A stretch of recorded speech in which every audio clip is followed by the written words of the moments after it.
Welcome to the Sleevie G Show. I'm your host for your most. My name is Gomez, and tonight, as all nights here at the show, we do have a wonderful special guest tonight.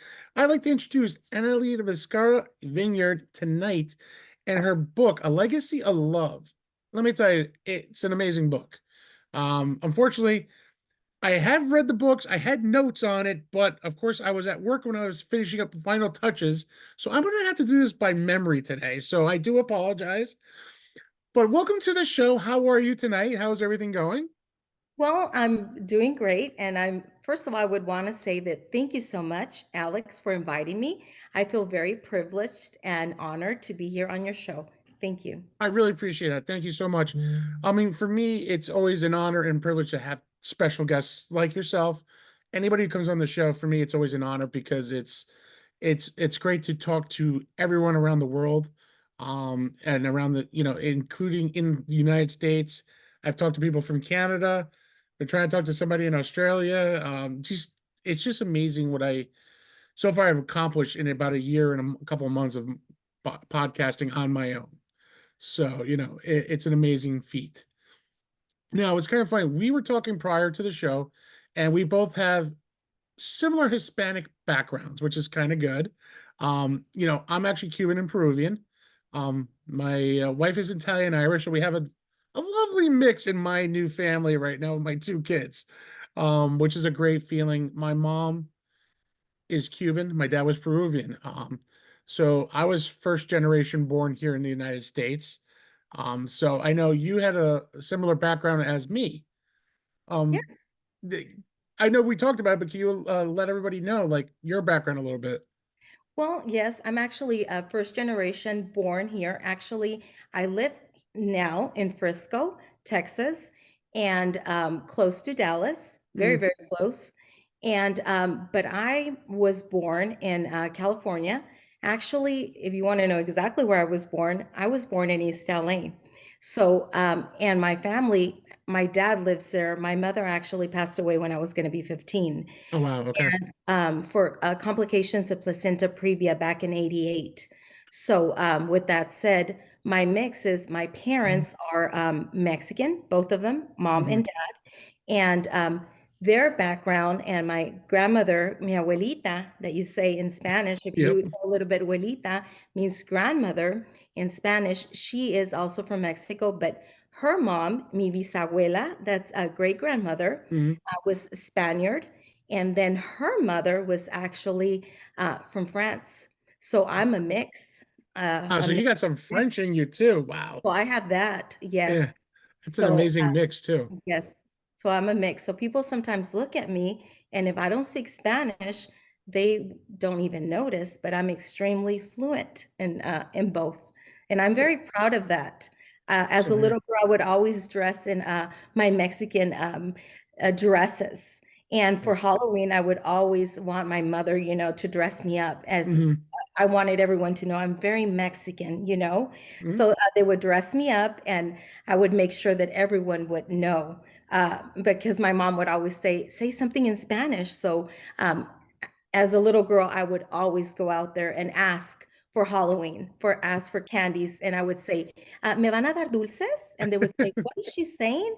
And I would say, "Would you give me some candy? Please. Trick or treat." Yep. Quiero dulces, and they would say, "Oh, what's this little girl saying?" And I would let them know, I'm born in the United States, but I'm very proud, of my heritage. Hmm. And that was something that my parents instilled in me as a very young little girl, Small as a move. baby. And I think that it's a very beautiful trait. And for me, I've done the same thing with my kids. Hmm. And I want my kids to also carry that same legacy and my Yes. kids of my kids. And I don't think that that's a bad trait. I think that that's a blessing that we all should have. And I bet that your parents did the same thing with you. Actually, they didn't. So my parents were Okay. growing up in New Jersey. Um, my mom and my dad realized it was such a dominant English area at Oh, that time. It was not dominant Hispanic. It was a lot of English speaking. They learned it pretty quickly. My dad had the accent, my mom didn't. My dad had broken English because he had a tough time. My yes. mom spoke perfect. So growing up, my first language wasn't Spanish, it was English. Growing up as a young Cuban Peruvian boy, I learned bistec, which is steak, arroz, frijoles, rice and beans, plátano maduros, sí, por favor. So I had that English accent with the Spanish, but then I learned more Spanish actually working in the restaurant with my father. Um, Oh, so when I was 16, my parents said, "Hey, if you save money, we'll match whatever you have and we'll buy you a car." huh. Okay, so my goal is as a sophomore in high school at 16, I'm getting a car. I said, I'm going to save all the money I can. Worked with my dad, but working in an Italian restaurant with my father, who was all Spanish, Yes. and your kitchen crew, your head chef, your sous chef, your appetizer chef, your pastry chef, the coffee chef, the every chef but the owner is Hispanic. Yes. So the funny thing is that everyone's speaking Spanish, and I'm like, whoa. I could pick up just about every other word, and then within like 3 months working with them, I was speaking native Spanish so quickly. It was funny. Um, so high school was a little bit of a learning curve. So they put me in honors Spanish because of a Hispanic, and I'm like, whoa, whoa, whoa, I shouldn't be in honors. I should be in regular Spanish. I speak it very fluently and very well. I can't read or write it. Now I read it, I just can't write it, but it's not my parents' fault. When I was growing up, English was the dominance here in New Jersey. But as the times have changed, the Yes. Hispanics started coming more. And what I mean by Hispanics, people, I mean it's all types of beautiful cultures coming to New Jersey. It's Mexicans, Peruvians, Cubans, Puerto Ricans, Dominicans, Ecuadorians, all rea- uh, um, different cultures coming into New Jersey as a melting pot. That's the best way I could say it because here in Jersey, it's multicultural of Hispanics. Where I grew up, it was either you're Cuban, Dominican, or Puerto Rican on one side of the town, but then you're Mexican and Ecuadorian and Brazilian on the other side of town. You know what I mean? So it's just like then when my parents worked very hard to get where they are. Yes. They moved me out of the from hard knocks to having a good life. And one thing my parents installed in me is hard work is always rewarded. Yes. You work hard, you'll get what you look for. So I worked hard all my life, and my parents, it took them a good chunk of my life to buy their first home. So here I am at a good age of 44. I ended up buying my first home almost 9 years ago. 8 years ago. Oh, I'm sorry, 8 years ago.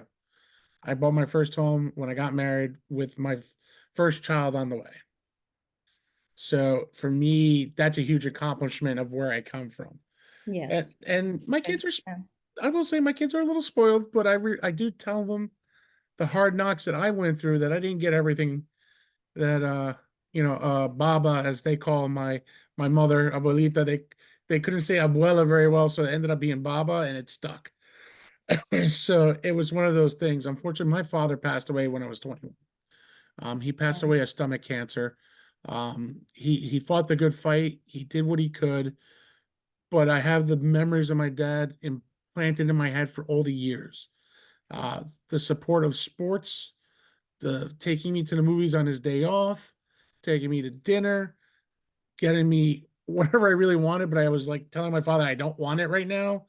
You know what I mean? But also the structure of my mother does play hard in me. But educational wise, I wasn't like my mom. I was more like my dad. I was more hands on. And if I messed up, I redo it again. That's how I was like school of hard knocks.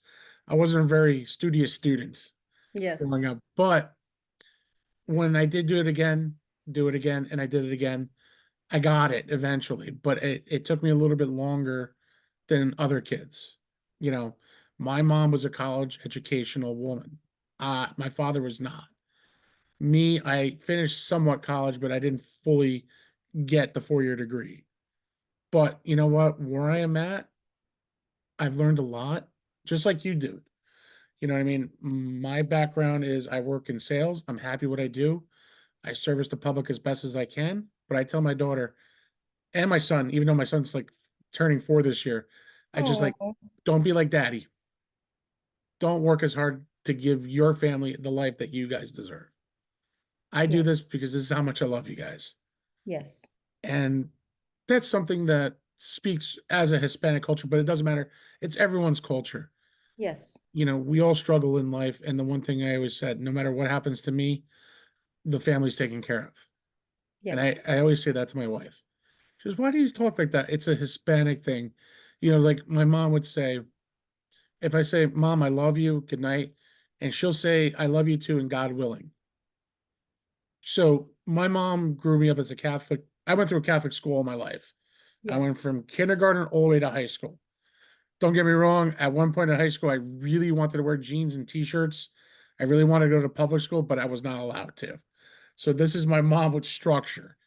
My yes, dad would have not mind me going to public school, but my mom, it's like, you're going. So I had no choice. The structure of a Cuban household of her and my grandmother, but it was kind of funny. My uncle, I'm like my uncle and my dad. You know, the bad boy of mixtures of father and blood. Like they would go out and have fun, you know what I mean? And I really was not a bad boy. I was really good. But I mean, like you're growing up, you make dumb little decisions.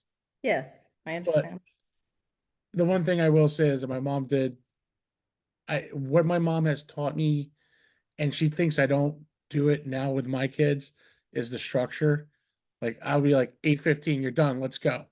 Hey guys, it's 8:15, let's go. You know, my mom would have that clock tuned in. I do too, because I don't want my kids to feel like I don't I want them to realize what structure is.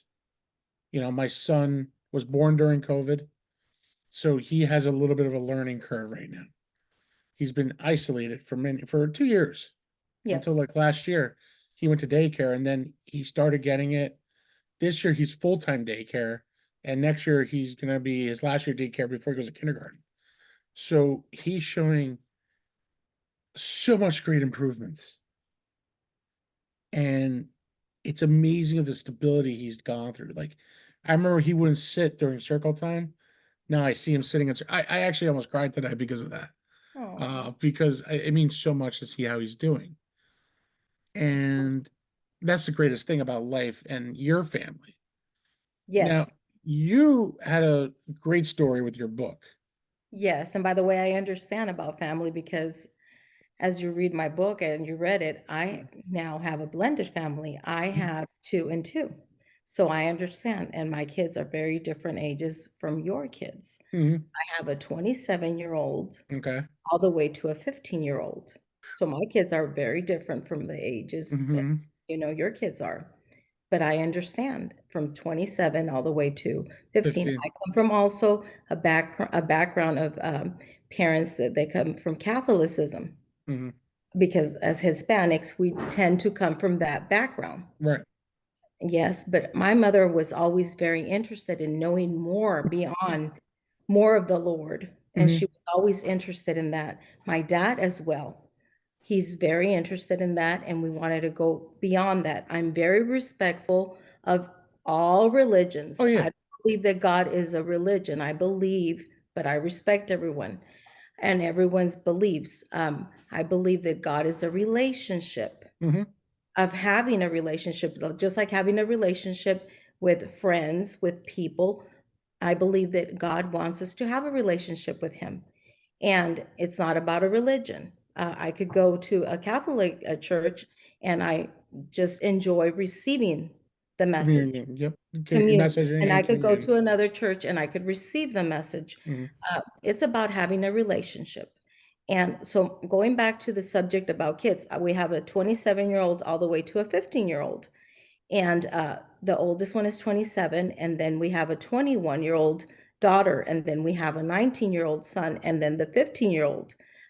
son that's actually, he just stepped out. He was going to a birthday party that it turned out to be on the same day. And I'm like, oh my gosh, are we going to make it work? But I'm like, we'll make it work. We'll make it work. Like So I we'll make said. it work. So yes, I remember being one day where you're at. Hmm. Believe it or not, we're just a couple of years difference, you Yeah. and I. But I started way younger because of my story, of course, Hmm. A Legacy of Love, which Yes. if you look at the That's you. I have the book right here in front actually of me. my mother. Oh, that's She's your my mother. mother. Yes, we're very You know yes. what? We're You know very what? yes. You guys in this picture, I mean, even though it's a drawing, you see your mother in you. Yes, Alex. I know that. And It is that's a a lot. Yes. I get the same thing with my mother. I have my mother's face. Like everyone goes, "Wow, you're like your mother." I go, "I know. That's a Cuban. It's a Cuban trait." That is a blessing in a way, Hmm. but for me that I don't have her, it Hmm. also hurts in a way Yes, which because there's mixed feelings that I wish she would be here so she could see me, but I know and I believe that um, where she's at, mhm, she's watching me and she's watched all the accomplishments that I've been able to reach. mhm. And this is me as a baby right here. So she's Yes. holding me, but she's my mother, and I know that we have a lot of resemblance. I look like her. It's just unbelievable. I know Hmm. that. Our personalities are very similar. I've always been very private, very quiet. I don't force things on people. Hmm. Very caring.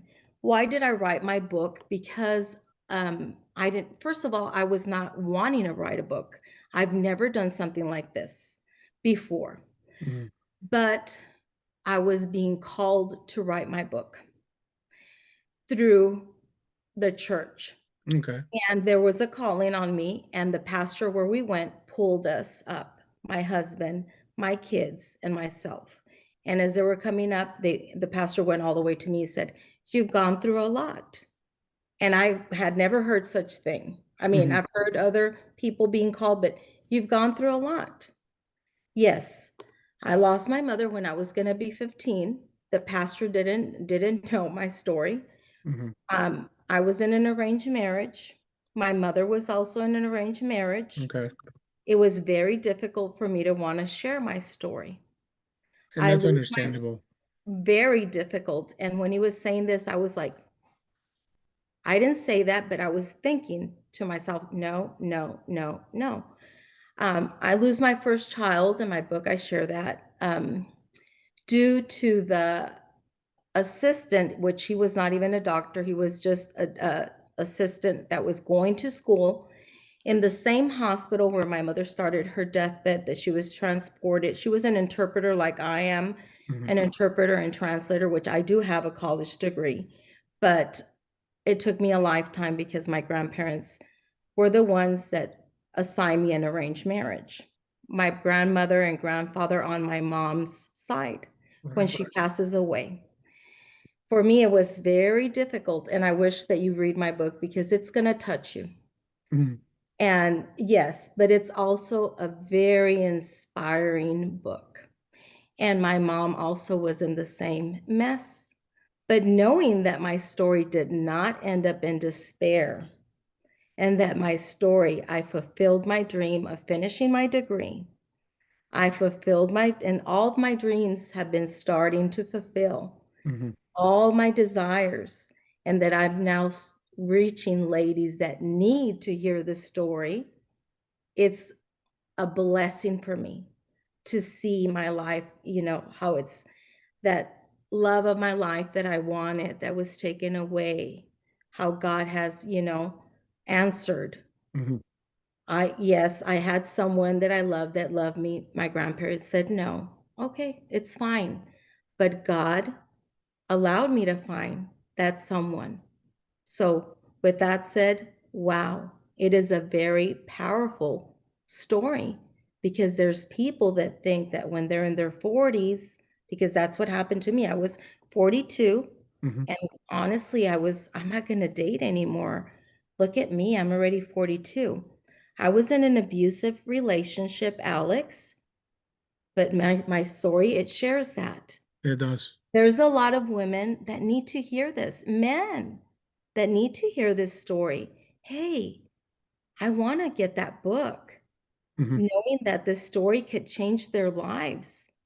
And Hey, it's if she important ended too. up, she had two kids, divorced, she went through all these difficult obstacles and she was able to overcome those obstacles. Hey, I want to know what she did. I want that formula. Well, my book will share the formula. You need to be your best version. You need to find therapy. Hmm. And there is free therapy out there, by the way. Yes, there is. Free therapy. And I didn't know that there was free therapy. There was one day that I cried out, Alex. I said, help me, God, help me. And I just heard Google, Google, Google. And I started Googling. I started Googling. I'm like, where do I get the help? You Hmm. know what? It's okay. It's okay not to be okay. It's okay. Yeah. Okay to go through divorces. It's okay to be in an arranged marriage. It's okay. You know why? Because you're not the only one. No, it's, I mean, I haven't gone through an arranged marriage, or I think you're the first I have ever met in my lifetime that had an arranged marriage, and your mother had an arranged marriage. Yes. So for me, I mean, my mom always wanted me to marry Cuban. My dad said, "You marry who you're happy with." But I go, "Mom, you didn't marry Cuban, you married Peruvian." So when I met, what's kind of funny, I met my wife on Match.com. I was just about to, Interesting. I was about to give up, and this young lady puts a wink on it to make a connection. I'm like, okay. I'm like, I see the picture. I'm like, okay, true Jersey girl fashion. Louis Vuitton in the background, tan Jersey Shore girl. You know what I mean? I'm like, oh, this is not going to work out for me because everyone has their types. But lo and behold, I went out with her a couple of times, and after the third time we kissed, and after that, I just, I don't know. I just felt something like this is it. I'm done. You know, Wow. after 3 or 4 dates. You know what I mean? And we dated for a couple of months, and it was kind of funny because it was the week of Christmas, and we decided to sit down and talk about our relationship. And she goes, "How far do you want this to go?" I go, "As far as it's gonna go. Wow. Is it gonna lead to marriage?" I said, "I hope it does one day." Is it gonna be leading to kids? I go, "Please God, I hope it does." Wow. And lo and behold, it did. Um, we met September of 11, engaged and married within the 2 years. You know what I find very interesting that my husband and I met also online, but we Hmm. met, and I think that you read already that part, that we Yes. both met on eHarmony, Yes. that we both met in September, Hmm. like you did. Actually, yeah, I met in September too, which is great. It's great. And that I had told myself I'm not going to date someone that's Hispanic. I already had because I'd had machismo experiences. That's Mhm. someone that always puts in our culture, and I'm not going to say that the people are like that, that I'm not going to generalize that people Right. are, no. But there's a tendency, and not everyone's that way, but the tendency that I had experienced was that women are treated different. They're treated inferior. They're in a different level. And I had told myself, oh, this is not going to be what I'm going to date. Hmm. Maybe I was wrong. I don't think it was. I don't know. And my first, I'm going to have to date. It has to be someone that's white, Caucasian. I said, or it's going to have to be Asian, or it's going to, that's where I was standing. And actually, that's where I ended up at. Hmm. And I said, oh, how interesting. But I had already made my own list. And when I made my list, I said he has to be extremely, extremely smart because that way I'm going to be challenged Hmm. to continue growing. He's going to have to be, a blue green eyes. And I had my list and I said, this is what I would like. And then I put the paper and I wrapped it in and that was like a request to God. Hmm. I said, this is what I would want. And I had my little list. I think it was like 10 things. Right. That was exactly what I was wanting. And I said, and I want it to be through eHarmony, if that's going to be the case. But I Hmm. was not so really wanting that. I was not really wanting to be out there because I had already been hurt. Right. I had already gone through so much in life, which I know that you read some of the book. Some I deep had gone through passages. so much, and I was like, oh Lord, well, this is going to be it. Well, it's going to be somehow. But he took me back to my house, which I wasn't willing to share a lot about my life. Hmm. And he thought I actually was married. He dropped me off to my house, but he was concerned because I was not willing to go into the house. I stayed outside, and he was, can I go in right just to the step of your? I said, no, it's a little late, but I could just step right in. I said, well, maybe some other night.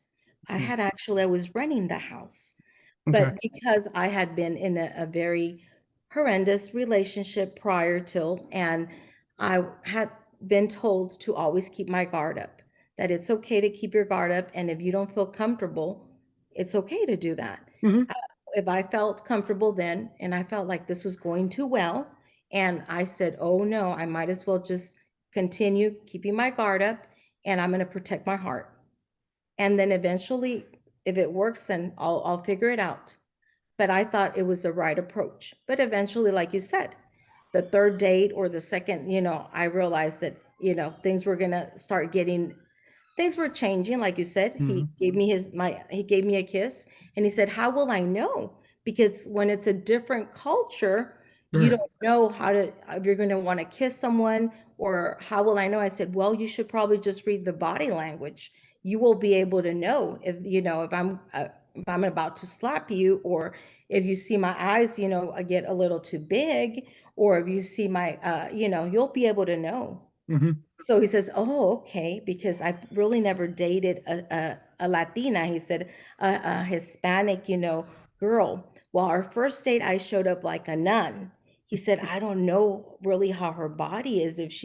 I said, that was my approach. I never wanted to be seen for the Hispanic curvy girl. Hmm. I do have my curves, and most of the Latinas have that, Yes, I but I do. wanted to be seen by my heart. And that's the best That's way. what I want to be seen, because there's more to the person Hmm. than the outside. The outside through the years will fade away, will change, but not my heart. And That's it what I wanted to be seen. and that's the best thing. My wife is the same way. She's very guarded. Yes. She, she comes through a very structural family. So Yeah. it's kind of funny with structure. I had, when I was younger, I had an amount of debt. And that's my fault because I wasn't really thinking at that time of the young age, having credit card and responsibilities. I messed that up a little bit. But with her, she taught me Wow. how to eliminate this. She, matter of fact, helped me eliminate it. And before we got engaged, I eliminated all of my bad debt and I had to rebuild my credit again. My credit was so bad that it was hard to find someone to take a risk with me on a credit card. Wow. And it's not all my fault. I would say family members' fault too, a little bit, because they used my name when I was a kid, and I never knew about this undesirable debt I had. But my parents paid it off, but I never built my credit up. So when I turned 18, I really didn't have credit. Uh, I was at high school, junior high school. I was 18, was working part time at Sherwin-Williams, and I got my very first credit card, which is my bank card. Oh. So I didn't know it wasn't a credit card. I thought it was because I charged things to it, and whenever I needed to. And when she taught me how to, when she helped me eliminate it, got my first credit card, and I use it only for gas. Very rarely did I have would I pay for food or anything on it. I said, Mm, you know what, every week I'll whatever the tab is for gas, I'll pay it off that week. After a year, I got good credit, my credit started building. I was on time, I was paying. To this day, I go through my phone, I look at my credit limit, I look at my credit statement on all my credit cards, and I'm like, okay, time to pay this is too high. Click, so I don't fall behind. mhm. My wife is very good with that. So she has me in charge of all the bills now. Figure that one out. So now, I never miss a payment. If I do miss a payment, it's because the check got lost in the mail. My wife will go into the checkbook. She goes, "Nope, you paid it." I go, "I know I did," because I remember it. We've had a check or two lost, and I hate being called a delinquent. Yeah. So, my wife and I, we work hard together. She is a special ed teacher. I work in sales, and she does wonderful things, and I always support her and her with her schooling. Um, Yes, I've heard that. I did that for a living for over 20 years, so I probably you already did your math. mhm, But yes, I did that for a living for many years, and I actually missed that. And I actually did that also in Mexico. And because when they shipped me, if you read my mhm. book, I don't know if you actually got to go to that far. And they I got married. farther than a lot of people thinks, so I did get pretty Yes, far. I was over there, and it was a blessing. I even got to go to the house of the governor, Enrique Martinez and Martinez, and I taught him in Saltillo, Coahuila. That's the capital of Coahuila. Mhm, At Saltillo, I got to teach him and also his wife and his kids. So wow, going to the governor's house and or for him to wait and his family mhm. for you to help him with his English, I was like, oh wow, that is actually a blessing. And that's an honor too, a That is blessing for and me an is a honor. blessing, and yes, and it is an honor. But they were always very humble and very down to earth, Mhm, you know, family and their kids. And um, I was like, wow. In my mid 20s, I was wow. At least I could have those memories. I had a very hard time. Being pregnant and because of my problems with my hormones and all. But then I finally was pregnant and I lose my first child. I was just 5 months along. It was very, very difficult for me mhm, to process that.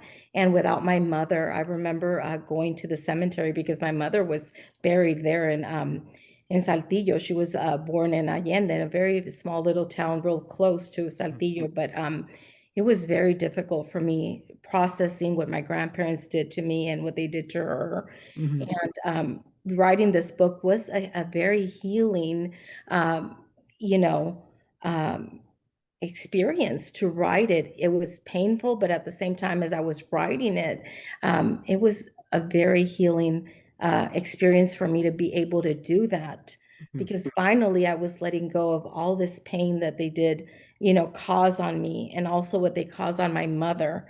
And knowing that this is a calling that I had, and I knew that I was not going to be let go. I knew because it was through church, I would hear it through the service that I would listen through the pandemic, I was being told. So I knew you would like your kids and you all were working from home. We were also working from home. And I knew I just had to do it. And I'm like, I know that there's going to be a lot of people that are going to hear this message and it's going to help someone. mhm, Why am I not going to, I cannot be selfish. I need to help people. Just like you, that your wife was willing to help you. It's about working together and yeah, helping the neighbor. And my mother was such a great advocate of helping the neighbor, of caring for others. mhm, And I'm like, she taught me that. She taught me about God. And if she wouldn't have taught me that, I don't think I would be able to be here today. I was very susceptible of committing suicide because it was just too much what they did to me and what they mhm, did to her. And I just thank her every day that I was able to make it. And that I made it till to now, till mhm. right today. And now my desire is to help people because there's a lot of need in this area. There's a lot of people that are being trafficked. There's a lot of Yeah. people that are being, and honestly, my story, that's what it was. But these were my grandparents. And it's sad, but normally it happens. And it normally happens because there's money involved. And in Yeah. my case, it was because of my mother. My mother had her property. She had a very nice house. She had money. She had a life insurance. She had jewelry. So when she passes away, there was all those assets that they wanted to take, Mhm. and I wasn't willing for that property to sell. So the way that they were going to make me pay for that was shipping me and marrying me off against my will. And I know that for me to come out of this and to share it, it took a lifetime. But I am Right. glad that I'm willing to do it finally now because I know that with me doing this, a lot of other people are going to want to share. And I don't know statistically how many women go through this, but according to in 2020, there was a percentage that was shared, and it was 41% between Mexico and also Asia, Mhm. that those countries, just there's a 41 percentile that are actually, those two countries are people that are being actually shipped to the United States. The United States is number one country. And it seemed like it was California, the one that was receiving more people, but now it seems like it's Texas, believe it or not. Texas, It's the number be, one state that is be, receiving number one, and then yeah, it's California and California, and then actually New York too. New And there's York. New York are the top three because of the border. The border Yes, for California and Mexico to get in from Mexico from Texas, yes, you're talking miles and miles of ways to get in through Texas. And yes, California, you have certain areas you can get through. So and then the trafficking of the young girls from Asia to New York is like private planed or smuggled in a way that in which it's like hard stories when I hear it. yes, With young girls being put in the boxes of the shipping containers. There we go. That's the word I'm looking for. Shipping containers. yes, And there's certain numbers, but they build it to so they can breathe, so they're not dying. Which to me, it's very upsetting. And that's very, one thing I'm gonna say. I'm very protective as my daughter.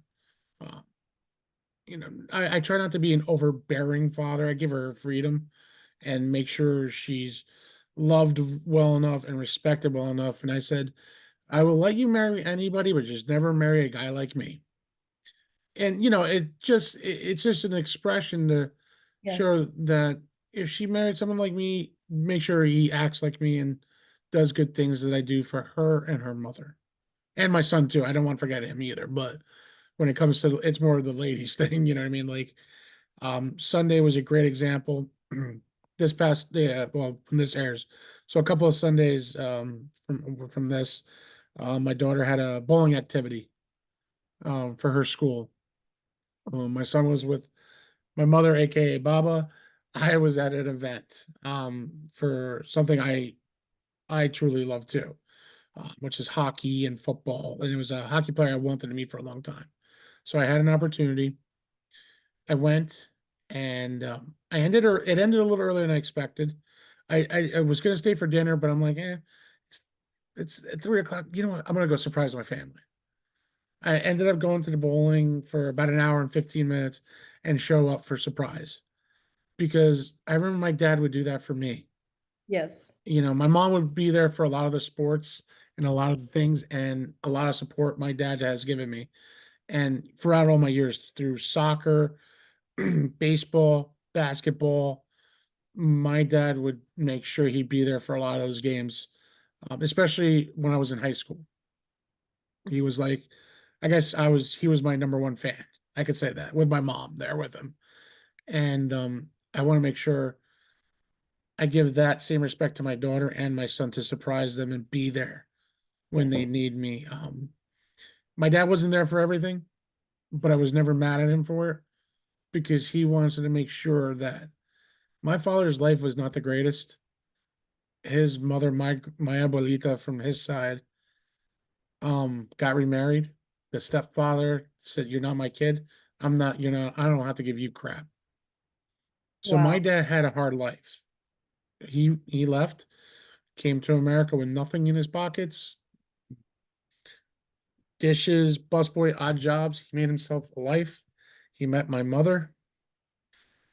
A couple years later, they got married. Then a year later, they had me. So, it's those chain of events to hearing that upset me with my dad, and I understand why he wanted to give me everything because he didn't get everything, and he would get hand-me-downs. He never got new shoes. He never got new shirts. So when I guess my mom would give him things, Yes. and he put himself last and everyone first. Yes. And that's something I do now. That's a trait of my dad. And I'm about to cry because it's so hard, like you No, said, no, to talk. it's good to talk about these, So, topics. I so, understand. so I make sure my wife and my kids have everything. To see them smile makes me smile. Do I buy some stuff on my own? Yes, I do, to spoil myself a little bit. But majority make sure the kids are happy and my wife. If it's helping out doing cleaning the dishes or taking out the trash or saying hi or saying I love you, or when I did a reading across America and surprising my daughter doing that, or surprising my son coming home early from work, those are the things you remember. And that's something that my dad did. Things I remember. And my mom too. My mom worked twice as hard too because she would have to work during the day. My dad worked at night. So my dad would watch me when I was younger during the day. So I had a strong bond with my father and my mother. And I couldn't choose either one because it's hard. My mom was she would have less time with me because she worked all day and then she'll come home, dinner, 2 hours and then bed. Something like I do here. You know what I mean? But anytime I have with them, I try to spend as much as I can. As much as I like to escape to my underground basement where I have the PlayStation, the color pencils to kind of lose my mind from everything, and I try to do what I can for them. And I'm 100% satisfied because the one thing I always say, I could have no friends at all, but when I come home, I have you and the kids. And that is what means the most to me. Wow. Well, I That's could tell that you had and you have wonderful parents. mhm. In their own way, they were fantastic. And I say they were because your dad is in heaven, but I still believe, and still till now, I think that our parents, I think that your dad and my mom, and some people might not agree with us. My personal opinion, I think that they're still there. Oh yeah. Think that it's up to us to continue that legacy. And now it's up to us to carry on that legacy with our children and to Mhm. always continue pouring on that love and what the best qualities that we learn from those loved ones, our dad, our mom, Mhm. our and your mother now, and my dad that, my dad right now is very ill, but um, learn those wonderful qualities and give that to our children Yes. because it's fantastic. And I know that that touched you like it touched me as well. Mhm. And that's okay for us to feel that way. Those emotions are good and they're healthy to feel those emotions because we love our children and we want the very best for them. Most definitely, we don't want them to suffer what your Yep. dad suffered, what my mother suffered, and what I got to suffer. It is extremely painful. And for me to share it, it is very painful. But now I'm in a different stage of my life, and I Mhm. want to share that because I want to reach out to those ladies and maybe even children that are Mhm. being trafficked and letting them know that it is okay because I understand them and because I want to help and I care. And that there is someone that loves them very dearly, and that is God. Yeah, And they deserve a better life. they do, and everyone deserves Yes, the good life too. I mean, yes. with everything that's going on in the world today. And that's, a great message to say, you know what I mean? Because Yes. I thank God every day. To me, it's a blessing to wake up, to see my wife, my kids, see them off to school. I'm out the door before they are. Matter of fact, they're sleeping when I go to work, just kind of, or my wife's waking up as I'm leaving. But to see them is an amazing thing. Coming home, I thank God. Like, thank you, God, I'm home. It's kind of funny, like you said before. There's times I sit in my couch and just try. I have a conversation in my head with my dad. What would you do, Dad? You know what I mean? And that's something, it means the world to me. And it's also one of those things that last year for Father's Day, my wife did this picture, a replica picture. When I was with Disney with my dad, my mom took the picture, and it was just one of those Father Day moments Wow. that my wife replicated the pictures of my kids on my back the same way I was with my dad. And Wow. the picture is side by side. I have the same smile look, but then you see my two kids with the same smile I have. And it's one of those, I really cried for that because it was just such a thought out gift from her, from my wife and the kids to even give me that. It's on my wall. I look at it every day. And I'm just saying thanks, Dad, because I know you're watching down and you're seeing your grandkids grow up. Yes. And that's positivity that I take and I'm always thrilled of. Yes, and he's proud of you because Yes. look all the things that you have accomplished. Look where you're at. And Hmm. most of all, that you have your family, you have your wonderful, beautiful children, your amazing wife, Hmm. and you're healthy, you're doing amazing. And that's, those moments, the positivity, all that is a blessing every day. And your dad is very proud of you. Yeah. And so is your mother too. Yes. So, Yes. um, wow. And then we're actually, if you believe it or not, it's been almost an hour Yes. talking. I told you, the time flies, and I want to actually end it on that positive note tonight. I want to Yes. thank you for coming on. It is a true honor meeting you. A very well written book, especially telling your life story and the faith that you have with you and your family growing up and what you're helping with your children now, which you like you said, you range from 27 to 15. I have the 7 and the 3-year old, and they're very blessed and they're very lucky. And I will say this, guys, if you like, you can pick up this book. I gotta say, it's a great book, and you have a chance, I say pick it up and read it because there's a lot of great stuff. And Analee would actually being an advocate of what she's doing and raising awareness on this and helping people. You're truly amazing in what you're doing because that's such an honorable and accomplishing what you can do is just an amazing way. The stuff that you're doing. I will say that.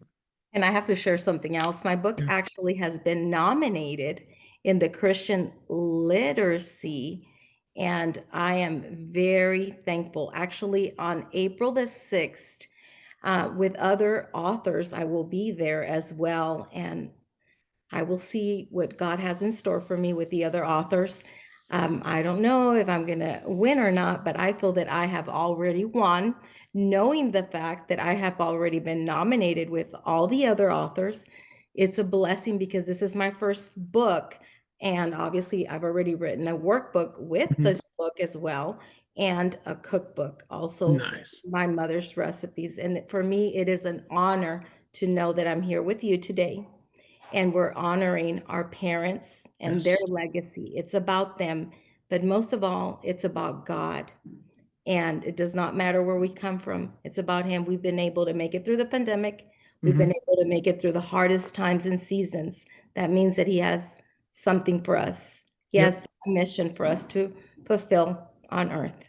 That is true. I gotta thank you again, Emily, for coming on tonight. You're such an amazing person, and Thank you. keep doing what you're doing. And please email me, and let me know what happens because when this episode release, I will mention if you won or not. So we want to let the people know when I do the promo. Thank you again so much. Thank you so much. I really appreciate you coming on tonight, and everybody, as you can see, we all come together and enjoy life together. Yes. And like I always end the show, all I have to say is nothing but love, peace, and happiness, and good night, everybody. Yes. Good night. Thank you. Bye bye. Bye.